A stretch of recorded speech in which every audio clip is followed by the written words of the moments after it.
पिछले वीडियो यानी कि लेक्चर नंबर 3 में हमने ये देखा था कि स्फेरिकल मिरर्स यानी कि कॉनकेव मिरर या फिर कॉन्वेक्स मिरर, उनसे इमेज फॉर्मेशन अगर हम करवाना चाहें तो उसके लिए रूल्स क्या क्या हमें फॉलो करने पड़ेंगे। और पिछले ही लेक्चर 3 में हम ये भी देख चुके थे कि कॉन्वेक्स मिरर के लिए किस किस तरह से इमेजेस बनेंगी। आपने देखा था कॉन्वेक्स मिरर के केस में सिर्फ दो ही चीज़ें हमारे पास थी, या तो ऑब्जेक्ट होता था बिल्कुल दूर यानी कि इन्फिनिटी पर, और या वो होता था आपके पोल के ज़रा सा पीछे की तरफ यानी कि बियॉन्ड पोल। तो केवल दो ही केसेस यहाँ थे। एक्चुअली क्या है, हमें ऑब्जेक्ट को रखना होता है कुछ इस तरीके से कि उससे निकलने वाली रे चल करके रिफ्लेक्टिंग सरफेस पर गिर सके। अगर आप ऑब्जेक्ट को इस तरफ रखेंगे, इस तरफ, तो उससे जो निकलने वाली रेज है वो यहाँ कोटेड सरफेस के ऊपर गिरेंगी और वो रिफ्लेक्ट नहीं हो सकेंगी। इसलिए यहाँ पर केवल दो ही केस होते हैं कॉन्वेक्स मिरर के केस में, कि या तो आप पोल के थोड़ा सा पीछे रख लें ऑब्जेक्ट को, या फिर बहुत पीछे रख दें, जो इन्फिनिटी का केस था। लेकिन कॉनकेव मिरर के केस में 6 केसेस होंगे। देखिए, कॉनकेव के केस में हम ऑब्जेक्ट को यहाँ तो रख नहीं सकते हैं, क्योंकि अगर यहाँ से वो लाइट चलेगी तो वो यहाँ आपके इस कोटेड सरफेस पर गिरेगी, रिफ्लेक्ट नहीं हो पाएगी। इसका रिफ्लेक्टिंग सरफेस तो ये है ना, ये देखिए, ये अंदर की तरफ ये है इसका रिफ्लेक्टिंग सरफेस। तो हमें क्या करना पड़ेगा, एक बार तो ऑब्जेक्ट को रखना पड़ेगा इन्फिनिटी पर बहुत ही दूर, फिर सी से थोड़ा सा पीछे यानी कि बियॉन्ड सी, फिर एट सी, फिर सी और एफ के बीच में, फिर एट एफ, और फिर पी और एफ के बीच में। तो इस तरह से 6 केसेस कॉनकेव मिरर के केस में हमारे सामने आएंगे।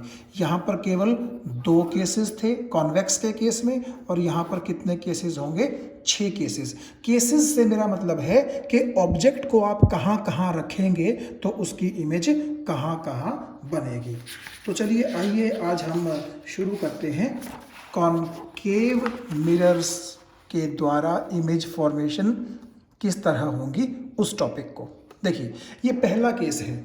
मैंने आपसे कहा कि सपोज कीजिए ये मेरा कॉनकेव मिरर है, ये अंदर की तरफ इसका रिफ्लेक्टिंग सरफेस है, आप देख सकते हैं, बाहर की तरफ मैंने कोटिंग कर रखी है। उसके बाद मैंने ये इसकी प्रिंसिपल एक्सिस मार्क कर ली। फिर आपसे कहा था कि पोल, फोकस और सेंटर ऑफ कर्वेचर मार्क करने होते हैं। ये बिल्कुल जो मैंने आपको 5-6 रूल पिछले लेक्चर 3 में बताए थे, रूल्स सब वही रहेंगे।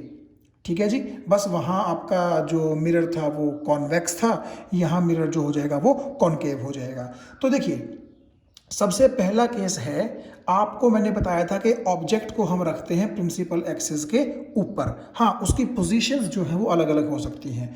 जैसे आप देखिएगा, सबसे पहला केस मैं कॉनकेव मिरर में लेके चल रहा हूँ कि ऑब्जेक्ट इन्फिनिटी पर है।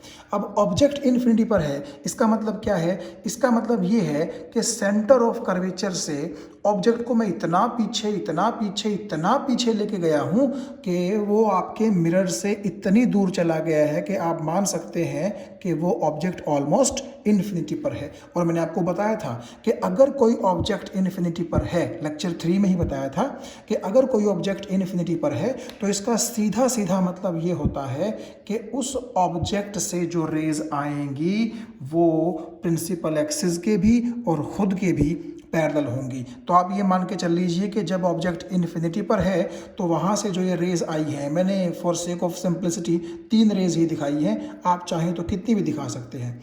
तो ये देखिए, ये रे, ये वाली रे और ये वाली रे, ये तीनों रेज जो है यहाँ ऑब्जेक्ट से निकली हैं और वो प्रिंसिपल एक्सिस के कहाँ हैं, पैरेलल हैं।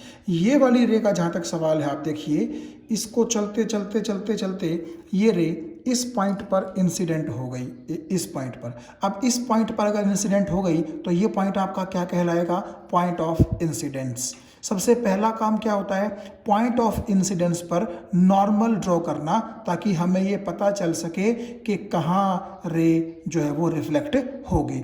तो अगर आप देखें, इस पॉइंट को जब आप डॉटेड लाइन की हेल्प से सेंटर ऑफ कर्वेचर से मिला देंगे तो ये आपका नॉर्मल का काम करेगा।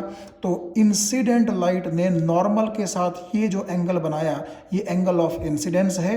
तो वही बात फिर से कि जब नॉर्मल के एक तरफ इंसिडेंट रे है तो नॉर्मल के दूसरी तरफ कौन होगी, रिफ्लेक्टेड रे, और जितना ये आई है उतना ही आर यानी कि एंगल ऑफ रिफ्लेक्शन होगा। तो कुल मिलाकर के हुआ कुछ ऐसा कि ये रे यूं आई और यहाँ इंसिडेंट होकर के इस तरह रिफ्लेक्ट होकर के चली गई। और ये मैंने आपको पहले ही बताया था कि जो रे प्रिंसिपल एक्सिस के पैरेलल होती है वो मिरर से रिफ्लेक्शन के बाद कहाँ से पास करती है, फोकस से। सिमिलरली ये वाली रे भी इस तरह से चल के यहाँ फिर से आप देखिए, अगर यूँ मिलाएंगे इसको तो ये आपका नॉर्मल बन जाएगा। खैर बार बार उतना डीप में जाने की ज़रूरत नहीं है। कुल मिला के रे ये इस तरह आई और यहाँ आ गई। ये दोनों रेज जिस पॉइंट पर मिल गई आप जानते हैं, उसी पॉइंट को हम फोकस बोलते हैं। चलिए तीसरी रे की भी बात करते हैं। ये रे यूँ चलती चलती चलती चलती आई, पोल पर इंसिडेंट हो गई। तो आप देखिए जिस रास्ते पर ये रे आई थी वही रास्ता इसने वापसी में रिट्रेस कर दिया, क्योंकि पोल पर अगर ये रे गिरती है तो पोल को जब आप सेंटर ऑफ कर्वेचर से मिलाएंगे तो आपकी प्रिंसिपल एक्सिस ही नॉर्मल का काम करेगी। तो अगर प्रिंसिपल एक्सिस ही नॉर्मल का काम है तो इंसिडेंट रे ने भी जीरो एंगल बनाया, और जो रिफ्लेक्टेड रे है इसीलिए वो भी कितना एंगल बनाएगी, जीरो। तो ये जो एरो है ये इंसिडेंट रे को रिप्रेजेंट करता है और ये एरो किसको रिप्रेजेंट करता है, रिफ्लेक्टेड। तो आफ्टर रिफ्लेक्शन मैंने आपसे कहा था जहां भी रेज मिलेंगी वही इमेज बन जाएगी।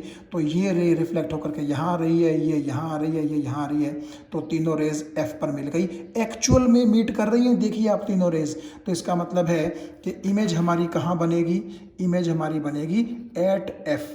ठीक है जी, ऑब्जेक्ट कहाँ था हमारा, एट इन्फिनिटी, इमेज कहाँ बनी, एट एफ, और नेचर ऑफ इमेज कैसा हो जाएगा, रियल हो जाएगा। रियल क्योंकि तीनों रेज यहाँ देखिए रियलिटी में मीट कर रही हैं। पॉइंट साइज्ड क्यों मैं कह रहा हूँ, क्योंकि तीनों रेज जब यहाँ आपस में मिली तो इनसे जो इमेज बनी वो बिल्कुल इतनी छोटी सी बनी है कि आप उसको ऑलमोस्ट हाईली डिमिनिश्ड या फिर पॉइंट साइज्ड बोल सकते हैं, और इन्वर्टेड होगी। अब कई बच्चे पूछते हैं जी हमें कैसे पता चलेगा अगर कोई इमेज पॉइंट साइज्ड है तो वो इन्वर्टेड ही होगी, हो सकता है वो इरेक्ट भी हो। तो मैं आपको बता दूं कि आपको मैंने पिछले लेक्चर 3 में ही बताया था कि याद रखिए एक चीज़, क्या कि जो भी इमेज रियल बनेगी ना वो इन्वर्टेड तो होगी ही होगी। जो रियल होगी वो इन्वर्टेड होगी और जो वर्चुअल होगी वो इरेक्ट भी होगी। हालांकि आप आगे आने वाले एक दो केसेस में और देख सकते हैं कि सच में कॉनकेव मिरर से इमेज जो है वो कैसी बनेगी, रियल और इन्वर्टेड ही बनेगी। इसमें केवल एक ही केस ऐसा होता है जहां इमेज वर्चुअल और क्या बनती है, इरेक्ट बनती है। वो सबसे लास्ट में हम डिस्कस करेंगे। ठीक है जी, तो आपने देखा फर्स्ट केस कॉनकेव मिरर का। आइए अब हम चलते हैं सेकेंड केस की तरफ। देखिएगा सेकेंड केस में मैंने क्या किया, ऑब्जेक्ट को इन्फिनिटी से थोड़ा पास लाया, पास लाया, पास लाया, पास लाया, और इतना पास लाया कि वो सी से ज़रा सा पीछे रह गया। तो ये दूसरा केस बन गया ऑब्जेक्ट बियॉन्ड सी या फिर बिहाइंड सी। ठीक है, तो देखें हम इसमें क्या होगा। इसमें होगा वही कि आपका ऑब्जेक्ट देखिए ये वही ए बी ऑब्जेक्ट है, तो इसके टॉप से वही प्रिंसिपल एक्सिस के पैरेलल पहली रे चली। और आप अब ज़्यादा डीप में ना जाते हुए देखिए, ये अगर आपका पॉइंट ऑफ इंसिडेंस है तो रिफ्लेक्शन के बाद वो रे कहाँ से गुजरेगी, फोकस से। ठीक है, तो ये रे गुजर गई यूँ फोकस से, इस तरह से ये आ गई। उसके बाद दूसरी रे आपका दिल करे तो पोल पर डाल लीजिए और आपका दिल करे तो फोकस में से पास करवा लीजिए, वही जो मैंने आपको पॉइंट्स पीछे बताए थे। तो अब की बार मैंने क्या किया, इसके टॉप से ही ये दूसरी रे कुछ इस तरह पास करवाई। आपको मालूम है कि इससे रेस जो है यहाँ यहाँ यहाँ यहाँ यहाँ यहाँ हर तरफ जाएंगी, लेकिन हमें आपको पता है कि दो रेज से ही मतलब होता है, क्योंकि जहाँ पर दो रेज आफ्टर रिफ्लेक्शन मिलती हैं सब रेज ने वहीं मिलना होता है। और ये वाली रेज और ये पीछे वाली रेज हम क्यों कंसिडर नहीं करते, क्योंकि इन्होंने मिरर पर पड़ करके रिफ्लेक्ट तो होना नहीं है, तो इनको क्या कंसिडर करने से फ़ायदा। तो देखिएगा दूसरी रे यूँ फोकस के अंदर से पास कर गई, और आप जानते हैं कि जो रे प्रिंसिपल फोकस के अंदर से पास करती है आफ्टर रिफ्लेक्शन वो क्या हो जाती है, प्रिंसिपल एक्सिस के पैरेलल। तो कुल मिला के आफ्टर रिफ्लेक्शन ये वाली रे ऐसे आ रही थी, आफ्टर रिफ्लेक्शन ये वाली रे ऐसे आ रही थी, दोनों यहाँ पर मीट कर गई। तो इसका मतलब यही क्या बन जाएगी, इमेज। और क्योंकि ये दोनों रेज ऑब्जेक्ट के हेड से निकली थी, इसका मतलब ये वाली जो पॉइंट है, ये वाला जो पॉइंट है, ये किसकी इमेज बनाएगा, हेड की। तो यहाँ से जब आप एक परपेंडिकुलर यूं आराम से इस पर प्रिंसिपल एक्सिस पर ड्रॉ कर देंगे, तो ये जो हाइट होगी ये इमेज की हाइट कहलाएगी। ठीक है जी। तो यहाँ पर तो प्रिंसिपल एक्सिस से ऊपर था हेड, लेकिन यहाँ पर प्रिंसिपल एक्सिस से नीचे है हेड, इसीलिए मैंने लिखा कि इमेज कैसी बनी है, इन्वर्टेड। और आप देखिए जब आप परपेंडिकुलर ड्रॉ करते हैं तो ये जो फुट है इसका, यानी कि पैर जो है इमेज के, वो सी और एफ के बीच में बनते हैं। इसका मतलब है इमेज कहाँ बनी है, इमेज बनी है जी सी और एफ के बीच में। और रियल है कि नहीं है, ये बिल्कुल रियल है। क्यों है, क्योंकि ये दोनों रेज आफ्टर रिफ्लेक्शन यहाँ रियलिटी में मीट कर रही हैं। और दूसरा आप देख सकते हैं ऑब्जेक्ट का साइज थोड़ा सा बड़ा है, इमेज का साइज थोड़ा सा छोटा है, यानी कि जो इमेज है वो कैसी बनेगी, डिमिनिश्ड बनेगी।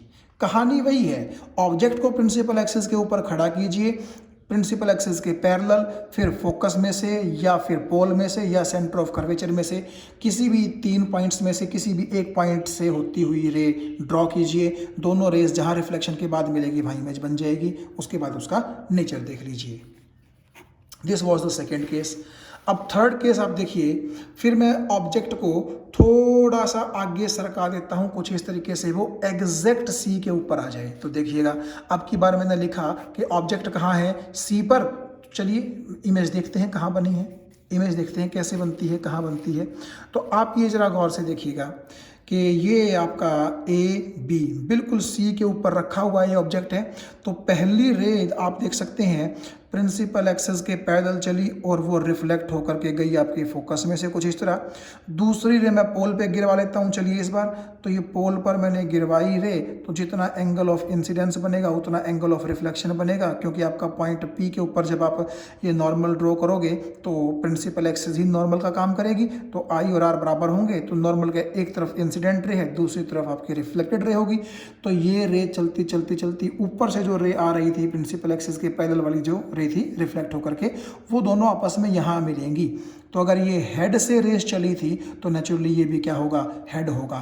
तो जब आप यहाँ इमेज बना देंगे तो यहाँ से आप एक परपेंडिकुलर ड्रॉ कर दीजिए नीचे की तरफ। यहाँ मैंने एरो उल्टा इसलिए बनाया है क्योंकि आपको पता है कि अगर यहाँ प्रिंसिपल एक्सिस से ऊपर था हेड, तो यहाँ प्रिंसिपल एक्सिस से कहाँ है, नीचे है। तो कुल मिलाकर के आप देख सकते हैं जब आप इस पॉइंट पर जहाँ पर ये दोनों रेज, ये वाली रे और ये वाली रे आफ्टर रिफ्लेक्शन मिली है, वहीं पर इमेज बनेगी। और जब इस पॉइंट से आप एक परपेंडिकुलर प्रिंसिपल एक्सिस पर डालेंगे तो आप देख सकते हैं कि वो एग्जैक्ट सी पर ही जाकर के मिल रहा है। इसका मतलब है इमेज की लोकेशन भी कहाँ होगी, सी पर। और आप देख सकते हैं जितना बड़ा मेरा ऑब्जेक्ट है उतनी ही बड़ी कौन है, इमेज। इसका मतलब साइज कैसा रहेगा दोनों का, ऑब्जेक्ट का और इमेज का, इक्वल, रियल होगी ही होगी, क्योंकि दोनों रेज यहाँ रियलिटी में मिली हैं और इन्वर्टेड आप देख ही सकते हैं।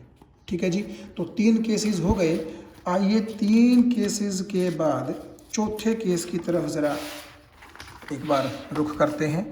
तो चौथे केस में हमने क्या किया जी, ऑब्जेक्ट जैसे पिछले केस में एग्जैक्ट एट सी पर था तो उसका थोड़ा सा और आगे की तरफ सरका दीजिए, यानी कि इस बार आप देख सकते हैं कि जो ऑब्जेक्ट है वो सी और एफ के कहाँ है, बीच में है। ठीक है जी।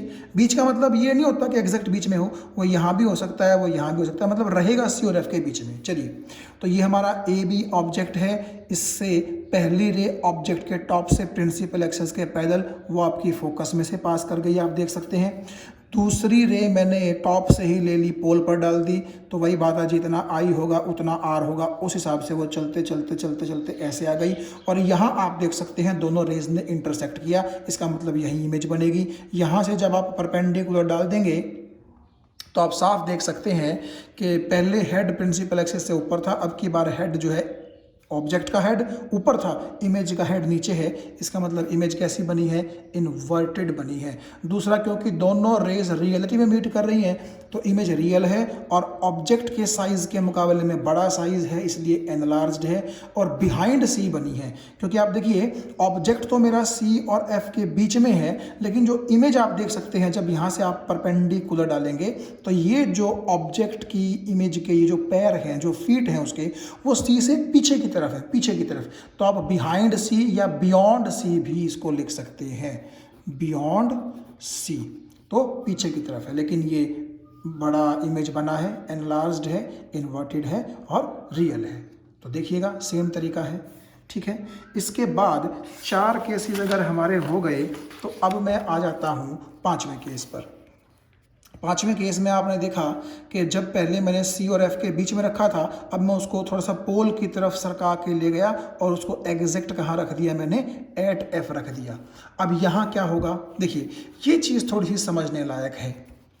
ऑब्जेक्ट कहाँ रखा हुआ है, एट F। एट F का मतलब एग्जैक्ट जो हमारा कॉनकेव मिरर है उसके फोकस पर रखा हुआ है। देखिए ये AB हमारा ऑब्जेक्ट है, इसके टॉप से ये रे चली प्रिंसिपल एक्सिस के पैरेलल, रिफ्लेक्ट होकर के इसने फोकस में से जाना ही था। ये आपकी रिफ्लेक्टेड रे है, ये जो एरो रिप्रेजेंट कर रहा है, ठीक है। उसके बाद दूसरी रे इसके टॉप से मैंने क्या किया जी, पोल पर ही डलवा ली, तो ये पोल पर रे गिरी, इंसिडेंट रे, और ये रिफ्लेक्ट होकर के कुछ इस तरह से आ गई, ठीक है। तो मैंने आपसे कहा था कि 2 रेज की ही हमें ज़रूरत है, बाकी रेज की हमें ज़रूरत नहीं है, ठीक है जी। ये C है, ये आपका P है, ये सारी चीज़ें वही हैं। तो मेन चीज़ जो मैं आपको बताना चाह रहा हूँ उस पर गौर कीजिएगा कि ये जो ऑब्जेक्ट के टॉप से 2 इंसिडेंट रेज हमने ली थी, एक तो प्रिंसिपल एक्सिस के पैरेलल और एक जो पोल पर गिरी है, आफ्टर रिफ्लेक्शन आप देखिए, आपको नहीं लगता कि दोनों रेज पैरेलल हैं? और पैरेलल रेज आपको मालूम है कहीं मिलती तो है नहीं। तो हमने तो यही कहा था कि जहाँ पर रेज मिलेंगी वहीं पर इमेज बनेगी। तो अगर पैरेलल चीज़ें कहीं नहीं मिलती, क्योंकि पैरेलल चीज़ों के बीच में डिस्टेंस कांस्टेंट होता है, अगर यहाँ 5 सेंटीमीटर है तो यहाँ भी वही, यहाँ भी वही, यहाँ भी वही तो क्या अब हमें ये बोल देना चाहिए कि क्योंकि रेज पैरेलल हैं, वो मिल नहीं रही हैं आपस में रिफ्लेक्शन के बाद, तो इमेज नहीं बनेगी? नहीं, इसको थोड़ा सा टेक्निकली हम किस तरह डील करते हैं वो देखिए। देखिए आपने देखा होगा कि जो ट्रेन की पटड़ियाँ होती हैं वो भी पैरेलल होती हैं, है कि नहीं? तो सपोज कीजिए दोनों पटड़ियों के बीच में आप ये मान लीजिए कि ये वाली और ये वाली ये ट्रेन की पटड़ियाँ हैं, और आप यहाँ पर खड़े हो गए, यहाँ पर आप खड़े हो गए और आप इस तरफ देख रहे हैं दूर, इस तरफ आप दूर देख रहे हैं। तो दोनों ट्रेन की पटड़ियाँ बिल्कुल पैरेलल होती हैं, आपको पता है। लेकिन ज़रा दूर निगाह दौड़ाइए आप, बहुत दूर, उन पटड़ियों को देखते देखते देखते ज़रा अपनी निगाह को दूर तक लेके जाइए, तो आपको कुछ ऐसा फील नहीं होगा कि जैसे बहुत दूर जा कर के वो दोनों पटड़ियाँ कहीं ना कहीं आपस में मिल रही हैं। दोनों के बीच का डिस्टेंस आपको ऐसा लगेगा कि जैसे कम होता जा रहा है और बहुत दूर कहीं वो दोनों मिलती हुई सी नज़र आ रही हैं। ऐसी फीलिंग आपको आ रही है कि नहीं आ रही है? तो इसीलिए मैंने आपको क्या दिखाया है कि सपोज़ कीजिए ये आपकी आँख है, जब पेपर में ये आ जाए केस तो आपने ये आँख जो है वो ड्रॉ नहीं करनी है, ये सिर्फ आपको समझाने के लिए मैंने बना रखा है। तो यहाँ से अगर कोई आँख देख रही है तो ये वाली ट्रेन की पटड़ी मान लीजिए और ये वाली ट्रेन की पटड़ी मान लीजिए, आपको ऐसा लगता कि कहीं दूर, बहुत दूर जा कर के, बहुत दूर जा कर के, सपोज कीजिए ये वो पॉइंट है जहाँ आपको दोनों पैरेलल चीज़ें मिलती हुई सी दिखाई दे रही हैं, ठीक है। तो इसीलिए मैंने लिखा है मीट्स एट इन्फिनिटी। आप ये बोल सकते हैं कि जो चीज़ें पैरेलल हैं वो कहीं नहीं मिलती, आप थोड़ा सा अपनी कन्वीनियंस के अकॉर्डिंग इसको ऐसे ही बोल सकते हैं कि वो चीज़ें कहाँ मिलती हैं, जाकर के इनफाइनाइट डिस्टेंस पर मिलती हैं। तो आगे आप देखिएगा, आपने जो डायग्राम है वो यहीं तक बनाना है, इस पॉइंट तक और इस पॉइंट तक आपने पैरेलल रखना है दोनों रेज को, और आगे लिख देना है मीट्स एट इन्फिनिटी। लेकिन मैंने आपकी कन्वीनियंस के लिए, ताकि आपको थोड़ी सी फीलिंग आए, उसके लिए मैंने क्या कर दिया, इस रे को भी डॉटेड करके और इस रे को भी डॉटेड करके दोनों के बीच का डिस्टेंस देखो कम हो गया, कम हो गया, कम हो गया, और यहाँ हमें ऐसा लगता है कि जैसे वो मिल गई। ऐसा ही होता है ना, जब हम ट्रेन की पटरियों को देखते हैं तो हमें लगता है कि कहीं दूर जाकर के वो मिल रही हैं। तो ऐसी फीलिंग लेके आने के लिए मैंने दोनों रेज को यहाँ मिला दिया। लेकिन आप डायग्राम केवल यहीं तक बनाएंगे, आप इस तरह मिला करके नहीं लिखेंगे उनको, ठीक है। तो सुनिए, अगर ये यहाँ पर बहुत दूर मिलती हुई दिख रही हैं हमें, तो इसका मतलब हम तो जो बोल रहे थे कि जहाँ पर रेज मिलती हैं वहीं पर इमेज बनती हैं, तो हम क्या कहेंगे कि अब की बार क्योंकि हमारी जो रेज हैं वो मिरर से बहुत दूर इनफाइनाइट डिस्टेंस पर हमें मिलती हुई सी नज़र आ रही हैं, तो इसका मतलब है इमेज कहाँ बनेगी हमारी, एट इन्फिनिटी। इसीलिए हम लिखेंगे कि ऑब्जेक्ट अगर F पर है तो इमेज कहाँ बनेगी, इन्फिनिटी पर।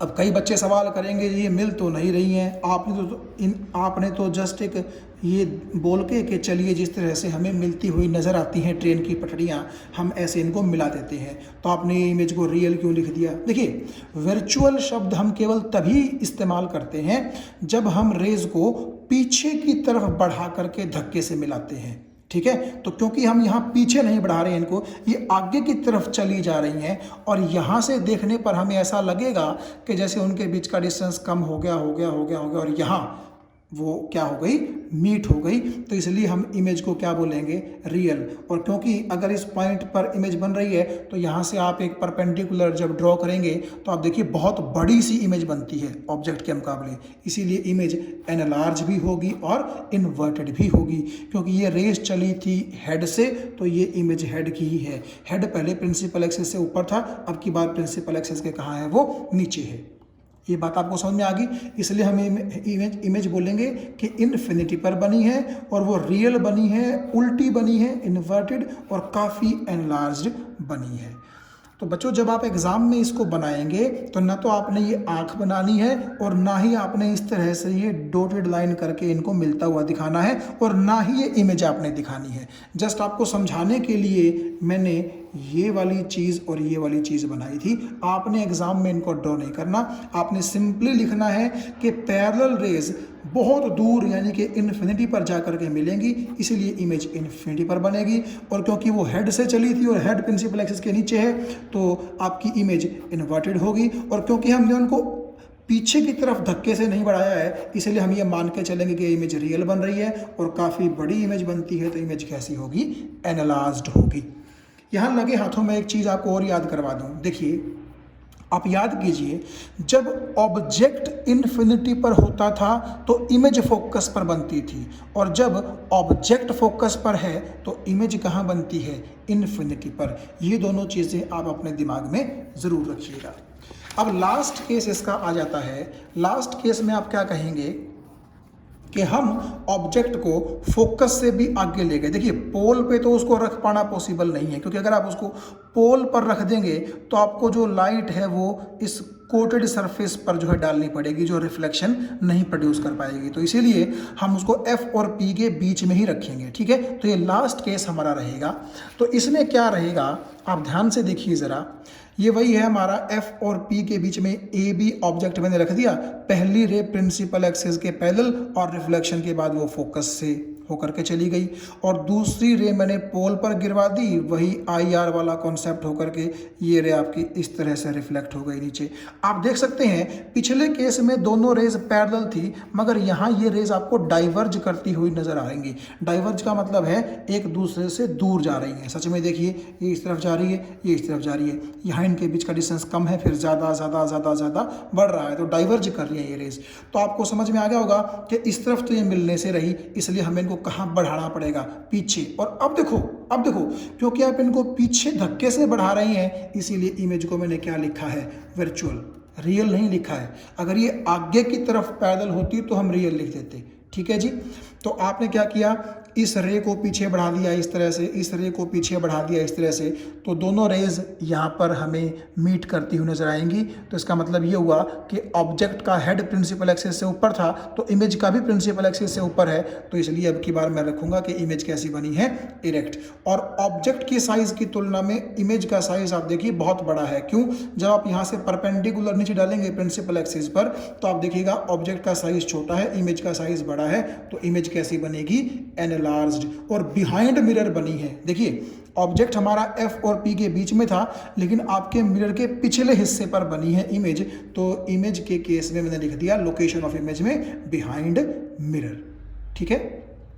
तो इस तरह ये 6 केस आपके कंप्लीट हो जाते हैं। आप ध्यान रखिएगा, 6 केसेस होंगे कॉनकेव मिरर में, ठीक है, और 2 केसेस आपके रहेंगे कॉन्वेक्स मिरर में। ये 8 के 8 केसेस आप अच्छी तरह से इनकी प्रैक्टिस कीजिए कि ऑब्जेक्ट कब कब कहाँ कहाँ होगा, तो इमेज कहाँ कहाँ बनेगी, उसका नेचर किस तरह का होगा, क्योंकि ये चीज़ें आगे हमारे काफ़ी काम आएंगी, ठीक है। अब मैंने आपको जैसे कहा था कि स्फेरिकल मिरर्स में हम इमेज फॉर्मेशन दोनों में कर चुके हैं, कॉनकेव में भी और कॉन्वेक्स में भी। जो हमारा प्लेन मिरर होता है उसमें किस तरह से इमेज फॉर्मेशन होती है, ज़रा वो भी हम 1 मिनट देख लेते हैं। तो ये देखिएगा,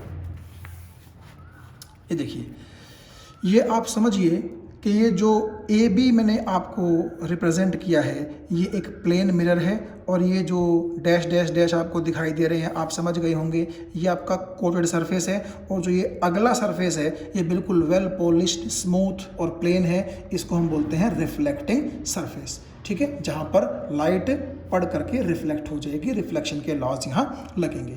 ठीक है जी, तो ये ए भी आपका एक प्लेन मिरर रहेगा, और प्लेन मिरर के हमने क्या करना होता है, ऑब्जेक्ट को रिफ्लेक्टिंग सरफेस की तरफ रखना होता है। तो ये ओ जो है, ये ओ, ये आप एक ऑब्जेक्ट समझ लीजिए, एक पॉइंट सा मैंने ये बना दिया है इसको, ये एक ऑब्जेक्ट है। ठीक है, क्योंकि इससे लाइट निकलेगी, रिफ्लेक्टिंग सरफेस पे गिरेगी और फिर रिफ्लेक्ट होगी। तो मैंने क्या किया जी, आप देखिए केवल 2 रेज ही मैं लेके चल रहा हूँ। पहली रे मैंने क्या किया, ये ऑब्जेक्ट से निकाल ली, ये एरो रिप्रेजेंट करता है कि ये इस तरफ जा रही है, जा रही है, जा रही है, जा रही है, यहाँ गिरी, तो ये आपका पॉइंट ऑफ इंसिडेंस होगा। इस पर अगर आप नॉर्मल ड्रॉ करेंगे तो देखिए मिरर के बिल्कुल एक परपेंडिकुलर लाइन आपको ड्रॉ करनी पड़ेगी। तो आपको ऐसा लग रहा होगा कि ये वाली लाइन खुद एक नॉर्मल का काम करेगी। तो क्योंकि इंसिडेंट लाइट बिल्कुल नॉर्मल के पैरेलल है तो आई भी 0 होगा, इसका मतलब आर भी 0 होगा। इसीलिए मैंने क्या किया, ये एरो रिप्रेजेंट कर रहा है कि रे जा रही है, और आफ्टर रिफ्लेक्शन, इस पॉइंट पर पड़ने के बाद जब रिफ्लेक्शन हुआ तो ये एरो रिप्रेजेंट कर रहा है कि वो रे वापस इस तरफ रिट्रेस कर रही है अपना रास्ता। तो आप इस तरह इसको आगे बढ़ा सकते हैं कुछ इस तरीके से। ठीक है जी, इंसिडेंट लाइट और ये रिफ्लेक्टेड लाइट। ठीक है, अब एक रे तो काम चलाएगी नहीं, क्योंकि इंटरसेक्शन के लिए कम से कम 2 रेज तो चाहिए। तो आपने देखा कि दूसरी रे मैंने ऑब्जेक्ट से थोड़ा सा ऊपर की तरफ इंसिडेंट कर दी। तो ये देखिएगा, ये रे नंबर 2 चलती चलती चलती ये एरो बता रहा है। एरो बड़े ज़रूरी होते हैं रे ऑप्टिक्स के अंदर। ठीक है, जब आप रे डायग्राम्स बनाते हैं बड़े ज़रूरी है। तो ये रे चली चली चली चली चली इस पॉइंट पर इंसिडेंट कर गई। ये डॉटेड लाइन आप देखिए नॉर्मल का काम करेगी। तो इंसिडेंट लाइट ने नॉर्मल के साथ ये बना दिया एंगल आई। तो नॉर्मल के एक तरफ अगर इंसिडेंट लाइट है तो नॉर्मल के दूसरी तरफ कौन होगी, रिफ्लेक्टेड लाइट। तो ये रे इस तरह इंसिडेंट होकर के इस तरह रिफ्लेक्ट हो जाएगी, आई आर दोनों आपस में क्या रहेंगे, बराबर। तो आप ये देखिएगा ये रे यूं जा रही है इस तरफ। तो आप एक बात आइए मुझे, ये दोनों रेज रिफ्लेक्शन के बाद इस तरफ जा रही हैं, आपको लग रहा होगा कि रेज डाइवर्ज कर रही हैं, तो इस तरफ तो इनको मिलने का कहीं आसार नज़र नहीं आता। इसलिए मैंने क्या किया, इसको पीछे बढ़ा दिया और इसको पीछे बढ़ा दिया, और ये डॉटेड लाइन से दिखाया मैंने।